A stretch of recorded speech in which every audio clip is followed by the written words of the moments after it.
Waheguru Ji Ka Khalsa, Waheguru Ji Ki Fateh. I would like to thank the conference directors, Dr. Jaswant Singh and Dr. Manjit Singh, for inviting me to deliver this keynote address. I wished I could present and meet all the attendees in person as I originally planned, but due to unforeseen issues with my visa application, I could not travel to India at this time. But I'm very honored and grateful that I was given the opportunity to present this keynote and attend remotely this important conference. Sikh musicology is a new field of study that has been developed since the beginning of the 21st century to examine, preserve, revive, and transmit the Sikh musical literature, the practices and repertories established in the late 15th century by the first Sikh Guru Nanak Dev Ji. Much has been done so far thanks to the contribution of practitioners and scholars within and outside the Sikh communities. Still, it also became clear that a lot has been lost over the 20th century due to the impact of colonialism, internal reforms, the partition of South Asian subcontinent, and more recently, the Sikh pogrom of 1984. While the scripture and written literature have been preserved as a tangible heritage, with the loss of the exponents of the Gurbani Kirtan Parampara, the oral and intangible heritage of the Sikhs is in danger of disappearing forever.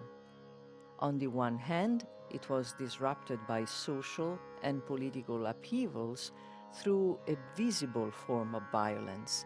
On the other hand, the Sikh musical heritage went through a process of a deeper and invisible systemic destruction, what I defined somewhere else as an audible violence, assimilated into the modern and single narrative of Indian music established in the post-partition era. The questions we are posing in this conference about the meaning of musical signatures in Sikh scripture are not just musicological in nature, and they cannot be answered without being framed within the context in which the Sikh tradition originated and developed over more than 5 centuries. In this talk, therefore, I address the necessity to reposition Gurbani Kirtan and more broadly Gurbānī Sangīt within South Asia's historical, literary, anthropological, and philosophical context. This is an approach that calls for an interdisciplinary research and collaborations among scholars and practitioners across the board. Recognizing the pre-colonial context in which Gurbani Sangīt emerged helps us to view the Guru Granth Sahib as an archive of voices and knowledge systems from the pre-modern era. Emphasize the importance of the ear as a cognitive apparatus and the role of listening and aurality in the pre-colonial cultures allows us to question what do the ragas and the musical signatures tell us about the oral culture in which the Sikh gurus lived, and how the Sikh gurus envisioned kirtan as a way to engage with their and other communities through sound and songs. I will also touch upon a current critique of ragas as classical music and what this term actually means. How and if do we critically listen to kirtan today? North American anthropologist and ethnomusicologist Stephen Feld affirms that whatever they are, human histories are histories of listening. Songs are acoustic ways of knowing, tracking orientations to the world through sound. And given the critical role that listening has in Sikh philosophy, literature, and practice, I would like to begin this talk by sharing my personal story of listening. My first encounter with the Gursikh Vidya was in fact an oral experience. It was by listening to Gurbani's heritage compositions. In the early 1990s, I was conducting ethnographic research in North India to document Dhrupad singers and practices of the time, mainly within the Dagar and Darbanga Gharanas, the two major stylistic orientations that were known back then in Western academia. I prepared my fieldwork by reading all the written sources available at that time. Internet was not there yet, but it was only when I landed in India and started my research on the ground that I found a reality that was very different from the narrative established in the books. It was then that I was introduced to the dhrupad of the Gurbani Kirtan Parampara, and I first encountered the path of the Sikh gurus through the voice of Bible Deep Singh, the 13th generation exponent of a lineage that traces back to the first Sikh guru, Nanak, and who at that time had already started his pioneering project to revive the submerged tangible and intangible heritage of the Sikhs. Bible Deep Singh introduced me to his grand-uncles Bhai Gurcharan Singh, Bhai Avtar Singh, the sons of the legendary Ragi Bhai Jwala Singh, who were leading figures of the so-called survivor generation, as the Indian musicologist Deepak Raja would define those musicians who carried a knowledge system that predates the partition of India. Over the years, I have also had the great opportunity to meet and interview other senior Gurbani exponents, such as Gyani Dayal Singh, Bhai Balbir Singh, Bhai Hari Singh, Professor Kartar Singh. The stories, the raga-based songs that they carried as living books were the tip of a submerged culture that I had never read about in the modern narrative of Hindustani music. And I learned that in 1968 at the Punjabi University, Patiala, a committee of renowned Kirtaniyas and scholars was set to examine and identify the most authentic body of Shabad reeds from the Darbar Sahib tradition. This special committee, led by Professor Tara Singh, after taking into consideration the repertoire of the most important exponents of the time, declared that the compositions inherited by the sons of Bhai Jwala Singh represented the most credited heritage songs from the Gursikh Parampara. With the publication of the two books, Gurbānī Sangīt Prachin Rit Ratnavali, the two Kirtaniyas collected 492 Puratan Shabad reeds, heritage compositions, taught to them by their father and other elders of the Darbar Sahib tradition. This repertoire has been thoroughly analyzed and revived over more than 3 decades by Bible Deep Singh through intense work that led him to expand the research beyond his own family lineage. Bible Deep Singh is currently contributing a massive volume in 7 sections titled Gurbani Sangīt Grantavali. This includes the notation of 576 Shabads in 127 ragas that he recovered from other sources and elders within the Parampara, such as by Arjan Singh Tarangar, by Ratan Singh, Gyani Harbhajan Singh, Bibi Jaswan Kaur, of course by Avtar Singh and by Gurcharan Singh, among several senior exponents.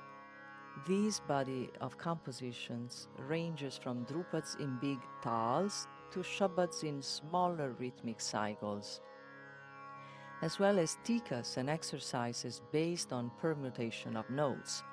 Bible Deep Singh's effort with this publication brings evidence of another side of the Parampara's repertoire never studied before, contributing to this scholarly understanding of Gurbani Sangīt and more generally the pre-Darbari sacred music of South Asia, with the inclusion of dhrupads and pade, tuke in smaller talas sung later in Kirtan Chaunkis and in uncommon ragas from beyond the Sri Guru Granth Sahib.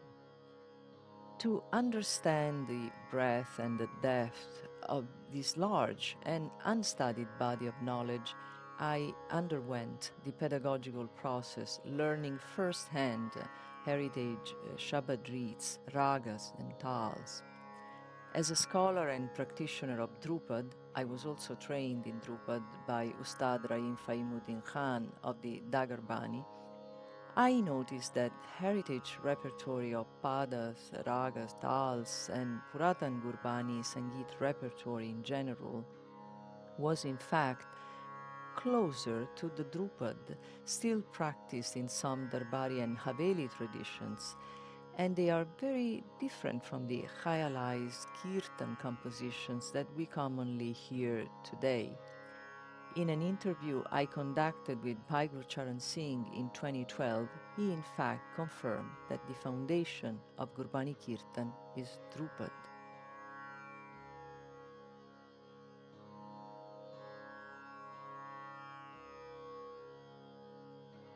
ਜਿਹੜੀ ਗੁਰਮਤਿ ਸੰਗੀਤ ਦੀ ਬੁਨਿਆਦ ਹੈ ਉਹ ਦ੍ਰੁਪਦ ਹੀ ਹੈ ਜੀ base Drupad ਹੈ the foundation the it's a ਉਦੋਂ ਬਾਅਦ ਖਿਆਲ ਦੀ ਗਾਇਕੀ ਹੁੰਦੀ ਹੈ ਜੀ ਉਹਦੇ ਚ ਬਹੁਤ ਤਾਨ ਪੜਦੇ ਆ ਬਹੁਤਾ ਨਹੀਂ ਕਰ ਦੇਣਾ ਚਾਹੀਦਾ ਜੀ ਸ਼ਬਦ ਪ੍ਰਦਾਨ ਹੋਣਾ ਚਾਹੀਦਾ ਬਿਲਕੁਲ ਬਿਲਕੁਲ ਅਲਾਪ ਕਰਨਾ ਅਲਾਪ ਕੀਤਾ ਜਾ ਸਕਦਾ ਅਲਾਪ ਜਿਹੜੇ ਹੈਗੇ ਆ ਉਹ ਤਾਂ ਨਾਟਕ ਕਰਦੇ ਨਾਟਕ ਜਿਹੜਾ ਨਾਟਕ ਬਹੁਤਾ ਕਰਨ ਲੱਗ ਪੈਂਦੇ ਆ ਹਾਂਜੀ ਉਹ ਸ਼ਬਦ ਉਹ ਕੀਰਤਨ ਦੇ ਅਸੂਲ ਦੇ ਮੁਤਾਬਕ ਨਹੀਂ ਜੇ ਕੋਈ ਕਰ ਸਕਦਾ ਹੋਵੇ ਤੇ ਕਰ ਲੈਣੀ ਚਾਹੀਦੀ ਤੇ ਜੇ ਕੋਈ ਤ੍ਰਿਪਤ ਨਹੀਂ ਕਰ ਸਕਦਾ ਖਿਆਲ ਉਹ ਵੀ ਠੀਕ ਹੈ ਬਾਣੀ ਗਾਉਣੀ ਬਿਲਕੁਲ ਜੀ ਜੀ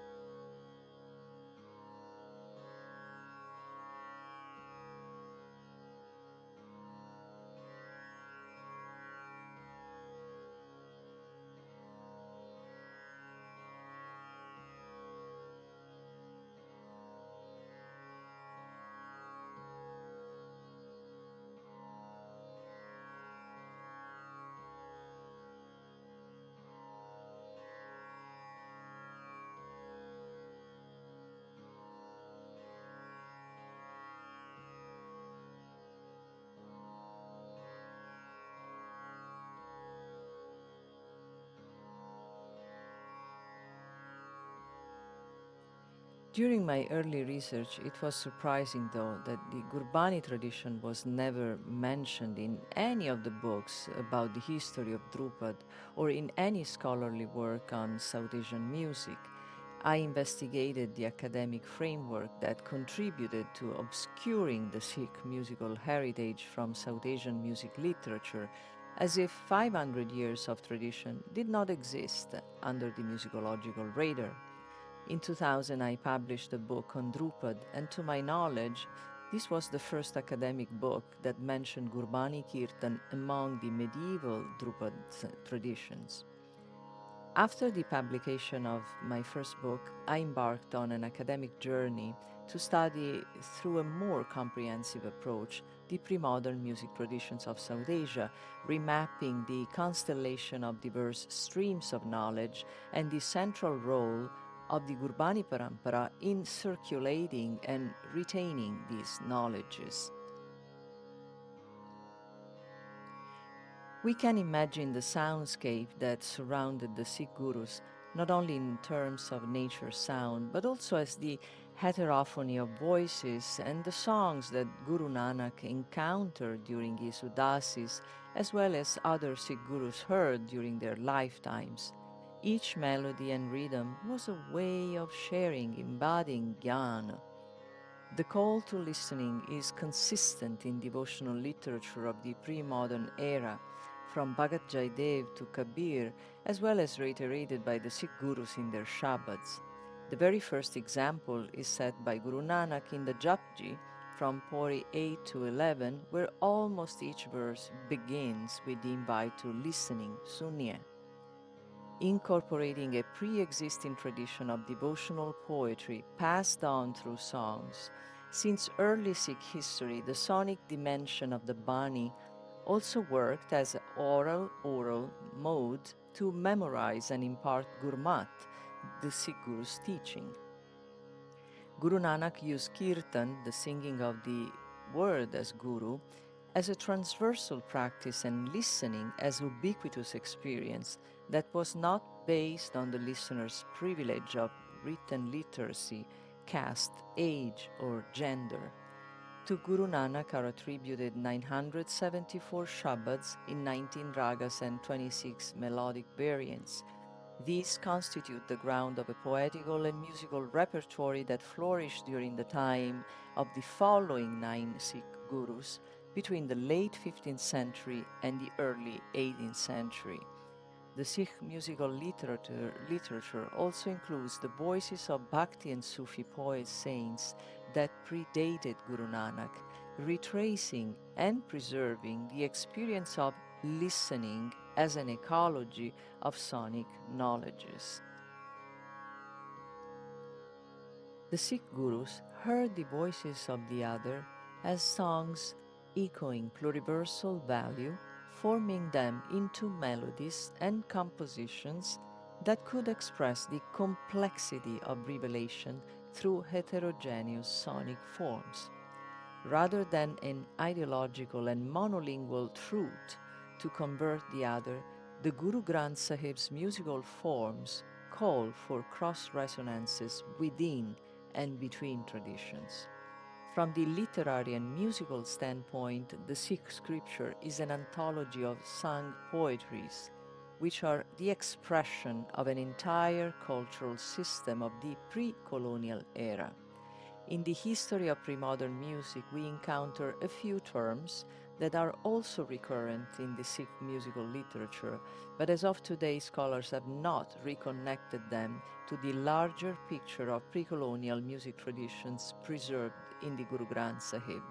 In this part of the lecture, I will attempt to locate some of these song forms as key points of pre-modern history of South Asian music.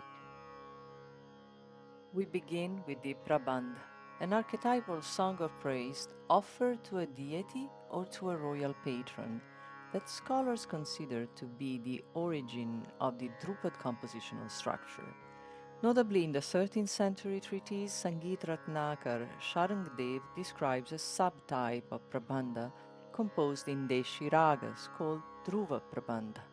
According to Richard Witness, this may be the original core of the Dhrupad song structure, in which the Dhruva, the fixed element, functions as a repeatable refrain, also found in the 12th century Gita Govinda.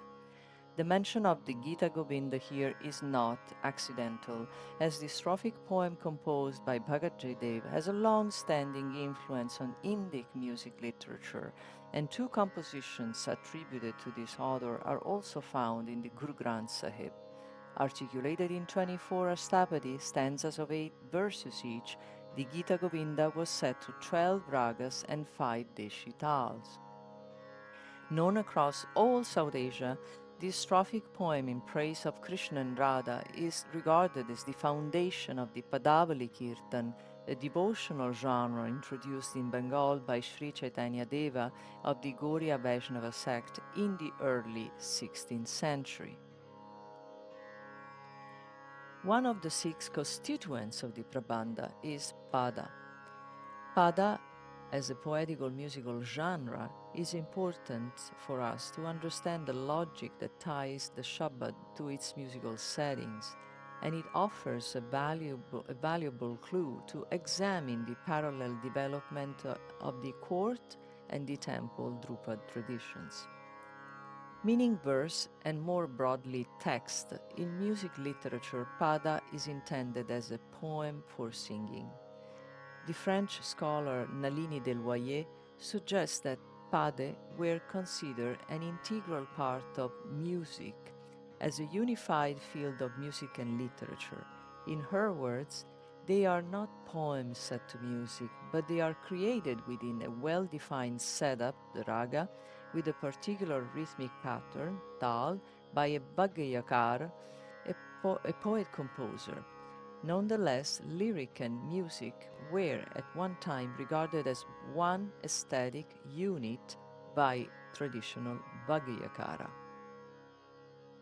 I argue that the notion of Bhagyakara is crucial to understanding that the singing of the pada required expertise. Bhagyakara, it literally means one who composes the verbal as well as the tonal, melodic, rhythmic structure of the song. In the Sangit Ratnakar are defined 4 categories of Bhagyakara: the best, the average, the bad, and the unworthy. The best Bhagyakara is qualified by a thorough knowledge of the grammar, proficiency in lexicography, knowledge of prosody, comprehension of aesthetic delight, rasa, as related to different bhav, good knowledge of le, tal, kala, discrimination of different intonation, a versatile genius, acquaintance with regional deshiragas, maturity in the understanding of different prabandhas, producing gamaks, and proficiency in the presentation of different forms of alap. This description of the Bhagyakara gives us the opportunity to understand that in pre-modern era, the singer was also a fine poet, a knowledgeable composer, and an expert in the ragas and their renditions. As we find the term pada, pade, also in the Gurbani literature, it is important to frame it as an aesthetic unit that binds together bani, rag, tala as an inseparable experience. According to Sharangdev, the Dhruva Prabandha was structured in 4 sections, and the last part, Abhog, contained the name of the poet-composer. Sanyal and Vidas write that the inclusion of such names and or the name of the poet-composer in the last line is a traditional feature not only of Dhrupad, but also of Kriti compositions and many other genres of pre-modern sung poetry. According to Srivastava, by the 15th century, Prabandha became too stereotyped, and then a simplified derivation emerged in the form of Dhrupad.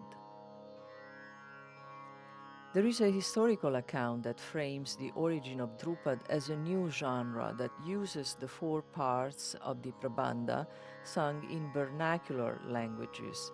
This is the Manakutwala attributed to Rajaman Singh Tomar of Gwalior, of which survived only the Persian translation done by Fakirullah in 1666. The treatise states that Drupada has been an invention brought about Rajaman Gwaliari. It comprises 4 song parts and is equally open to all the 9 rasas. And the Nayaks gave it a finished and impart to it an appeal which surpassed that of the prevailing song forms. The people of Sudesha sing it in the Deshavali dialect.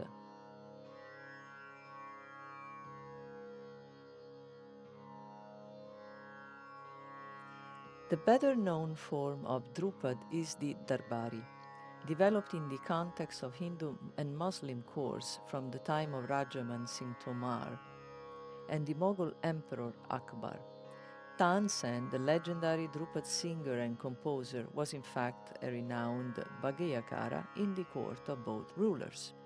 In the Madan al-Muziki, Hakam Karam Himam affirms that Tansen was the son of a Gaur Brahmin from Gwalior and the disciple of Swami Haridas. From Tansen stemmed the so-called Sainya Gharana, associated with the distinct style of singing known as Govardhari or Gurbani. Imam reconnects the other 3 Darbari styles of Drupad singing, Bani, to Kalavans patronized by Akbar. Rajan Samukhan Singh, a Rajput from Khandar, considered to be the founder of the Talbandi Gharana, Sri Chand, a Rajput from Nuha, to whom is attributed the origin of the Nohar Bani, Bridchand from Dagar, a place near Delhi, is considered to have introduced the Dagar Bani. According to Sanyal and Vidas, 2 of these Banis, the Gorahar and the Kandhar, are associated with Tansen descendants and considered part of the so-called Sainya Gharana, whereas the Nohar and Dagar Bani have no direct connection with Tansen. While this early modern history of Darbari Drupad has been widely explored, Other Drupad repertories and forms that predate the Darbari culture have been long neglected by Indian and Western scholars. Among the traditions rooted in the Pada form and practice and predate the Darbari Drupad are the Haveli Kirtan of the Pushti Marg and the Samaj Gayan of the Vaishnava congregations in Uttar Pradesh and the Gurbani Kirtan of Punjab. From a musicological perspective, all these kirtan forms have significant traits in common. The most relevant aspect is the use of devotional pade set to ragas and big tals, laid in a fourfold drupad form. These are centuries-old forms of kirtan that have preserved their own repertory based on the drupad structure in 4 sections: Astai, Antara, Sanchari, and Abhog, and are not directly related to the Darbari traditions. As ethnomusicologist Peter Manuel argues, due to their considerable antiquity, they are best seen as parallel entities to Hindustani music, and especially as members of a broader Drupad family, rather than being derivative forms. Also, another aspect in common among these pre-colonial kirtan forms is that pade are collected in anthologies that use ragas as an organizing principle. The devotional drupads preserved among the Vaishnava congregations of the Vraj region are included in 2 main kirtan forms, the Samaj Gayan and the Haveli Sangita. The Samaj Gayan literally means congregational singing and refers to those pade sang according to a responsorial form, in which the lead singer exposes a phrase, then repeated by other singers in the group. With some differences in their literature, Samaj Gayan is practiced among the Nimbarka Sampradaya founded by the 13th century philosopher Nimbarka, the Radhavallabha Sampradaya founded by the 16th century poet Hita Harivansh, and the Haridasi Sampradaya founded by the poet saint Swami Haridas. In the context of these Samaj Gayan traditions, song performances are economical and designed to articulate each word of a verse, pad, with clarity, emphasizing the primary role of the word over the musical setting. Of all the Drupad forms practiced in the main Vaishnava congregations, the Haveli Sangita of the Vallabha Sampradaya is perhaps the most studied by scholars. Also known as the Pushti Marg, it was founded by Sri Vallabhacharya Mahaprabhu, who, like Swami Haridas and Hita Harivansh, was a contemporary of Guru Nanak. Selina Thielemann observed that since the Drupad of the Vaishnava tradition served the worship of God rather than entertainment of the worldly audience, it was not affected by changing aesthetics values, hence it was saved from decline.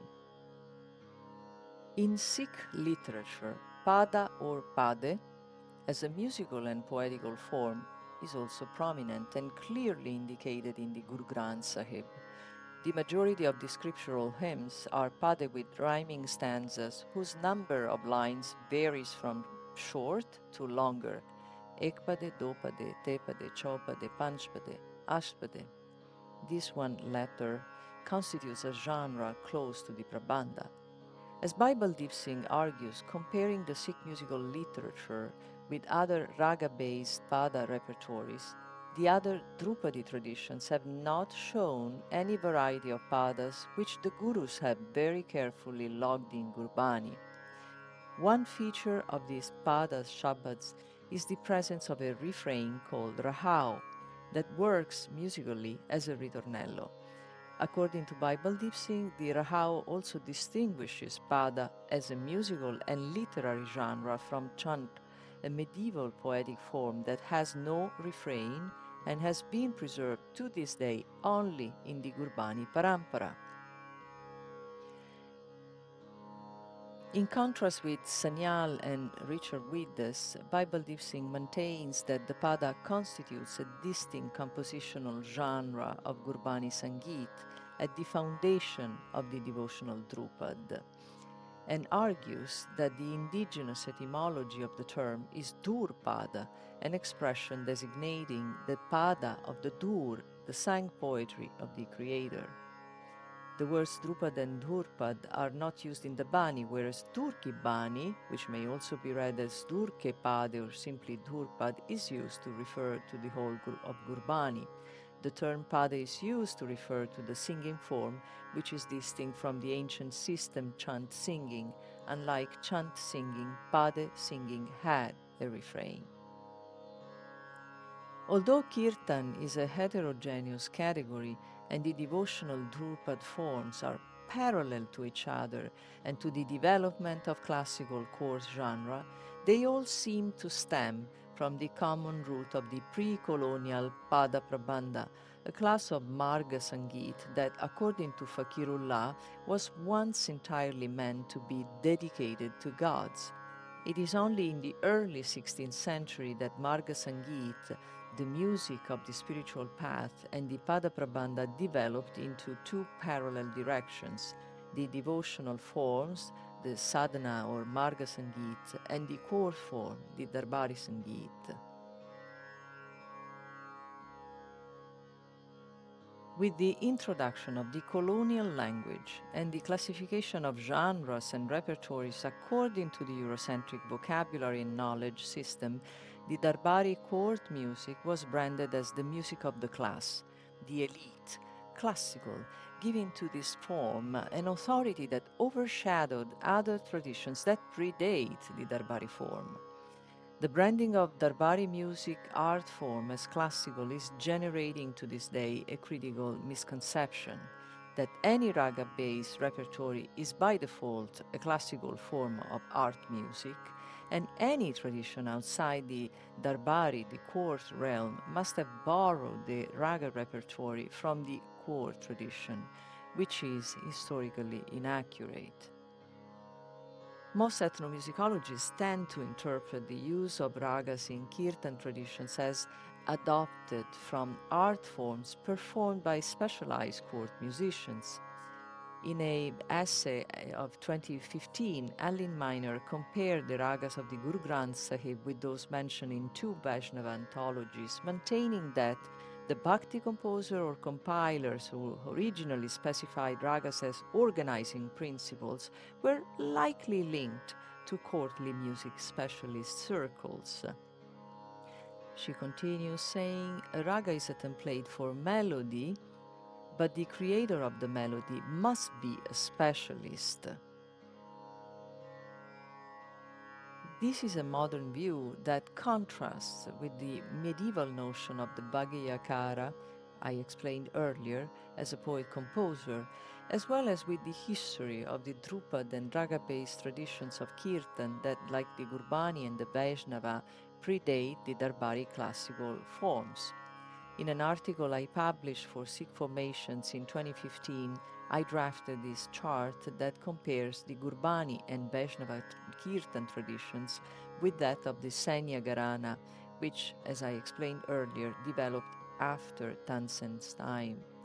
The consequence of this misstep is in the study of pre-colonial history of South Asian music is that any tradition outside the classical realm has been delegitimized as a regional subaltern form derived from a greater art form. I argue that this is one, if not the main reason why Gurbānī Sangīt has been invisible to scholars and to this day deemed as a tradition that borrowed its compositions, ragas and tals from a higher classical art form. The musical literature in the Guru Granth Sahib, though, with the specific headings and signatures, tell us a different story, which is also supported by the surviving heritage compositions transmitted within the Parampara. The evidence is clear. In the Guru Granth Sahib, there are ragas and song forms that are related to the pre-modern history of South Asian music and predate the Darbari Dhrupad of the Senya Gharana. An example is Rag Todi, which in the Gurbani Parampara is the original Shuddh form, different from the Miyanki Todi that was attributed in fact to Tansen. So it is historically inaccurate to say that the dhrupad, which evolved in the late 16th century, the time of Tansen and Akbar, has influenced a tradition like the Gurbani that actually traces back to the 15th century. The raga-based songs included in the Guru Granth Sahib reflect in fact the multicultural ground of the pre-modern era Punjab and laid the foundation of a rich musical literature known for encompassing the voices of saint poets that were excluded from the orthodox Brahmanical and Muslim religious narratives. The linguistic, cultural, religious, and human diversity that the Sikh Gurus met during their travels, as well at home in Punjab, is an essential component of the Sikh vision and a principle reaffirmed in the scripture with the inclusion of devotional songs from other faiths. This ecology of knowledges, to quote Santos de Souza, 2014, is well represented by the several languages and Deshi ragas in which the liturgical hymns were remembered from the oral tradition, transmitted and then preserved for future generations in Sikh scripture. With its inclusive literature, the Guru Granth Sahib is the repository of some of the earliest written records of devotional poems, indicating the melodic setting, rag, and structure in which these songs were remembered. Among the heterodox voices included in the Guru Granth Sahib, the oldest is that of Bhagat Jaydev, the author of the Gita Govinda, who was a native of a village now located between West Bengal and Orissa. The second oldest author of the Guru Granth Sahib in the Guru Granth Sahib is the Punjabi saint Fariduddin Ganj Shekhar, also known as Baba Farid of the Chishtiya Tariqa, to whom are attributed 112 shlokas and 4 Shabbads, 2 in Raga Asa and the other two, one in Suhi and the other in Suhi Lalit. Among all stands out the collection of Kabir's hymns, with its 541 hymns in Brajboli set to 18 ragas. The corpus of Kabir songs included in the Guru Granth Sahib is the earliest large anthology attributed to the saint from Varanasi. The presence of these authors and many others hailing from diverse eras and geographical areas bears an exceptional witness to the pluriversal vision of the gurus who implemented a pedagogical model based on musical and multilingual literature. The inclusive nature of the Sikh scripture ultimately played an important part in the process of retaining the collective memory of repertories sung across South Asia between the 12th and the early 17th century. The oral and written literary heritage of the Sikhs stands out to this day not only as an example of critical interreligious foundation, but also as a representation of a reservoir of medieval and early modern devotional song forms and ragas that contemporary musicologists believe to be extinct. To be fully understood, these voices must be reconnected to their stories, their communities, and diverse musical traditions. In order to do so, interdisciplinary efforts are needed, and the field of research must be broadened, searching also outside the specific field of Sikh studies. To this end, in 2019, the 2 endowed Sikh chairs at Hofstra University, the Sardarni Harbans Kaur Chair in Sikh Musicology and the Sardarni Kaur Chair in Sikh Studies, organized the first interdisciplinary conference that brought together ethnomusicologists and Sikh studies scholars for a complete investigation of the Sikh musical literature. This project is now a forthcoming book that engages scholars and independent researchers in dialogue with exponents of the Gurbani, Sufi, and Bhakti Marg to explore the ecology of knowledges that the Gur-Sikh musical literature encapsulates. In conclusion, without the contribution of the Sikh tradition, South Asian music history is incomplete. On the other hand, it is necessary to reconnect the history of the Sikh musical heritage with the larger picture of other South Asian traditions in ways to rediscover the central role that the Sikh scripture had in preserving the voices of the others through raga-based songs and pre-modern song forms. A thorough examination of the headings and musical signatures in this Guru Granth Sahib reveals the kind of ecology of voices and songs that the Sikh Gurus heard and reproduced, leaving us a written track of how these genres were sung. Along with the Pada I examine today, Sikh scripture also contains other poetical genres and song forms such as the Salokas, Varan, Korian, Laban, Alhonia, Partal, which I don't have the time to discuss here, but I hope will be examined by other presenters in this conference.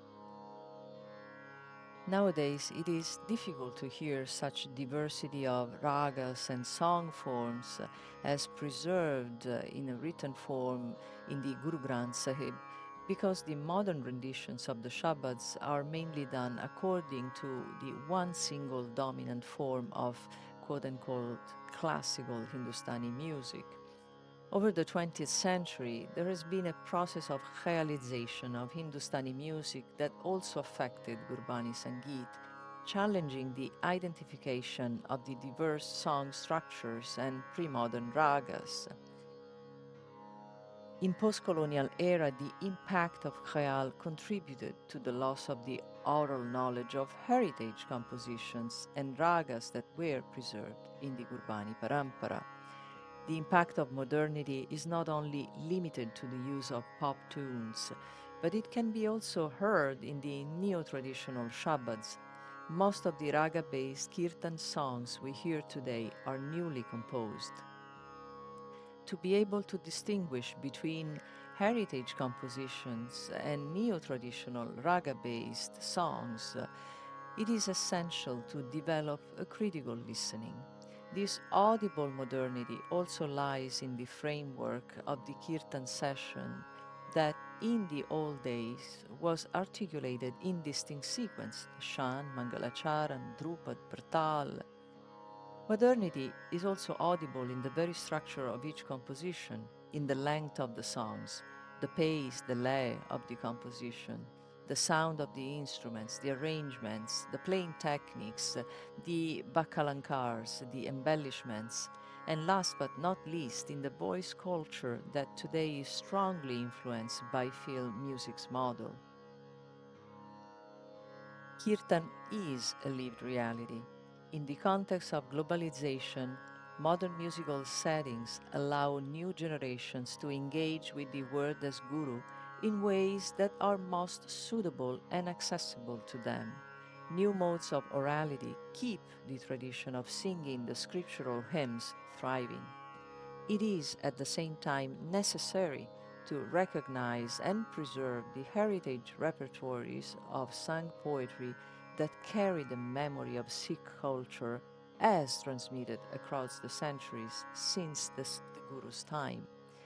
Over the past 13 years, the work of the Sardarni Harbans Kaur Chair in Sikh Musicology at Hofstra University has been dedicated to opening a space in contemporary academia to recognize Sikh musical literature for being not only an integral part of South Asian music history, but a world's heritage that can still be audible and accessible if we sustain it. Thank you. Waheguru Ji Ka Khalsa, Waheguru Ji Ki Fateh.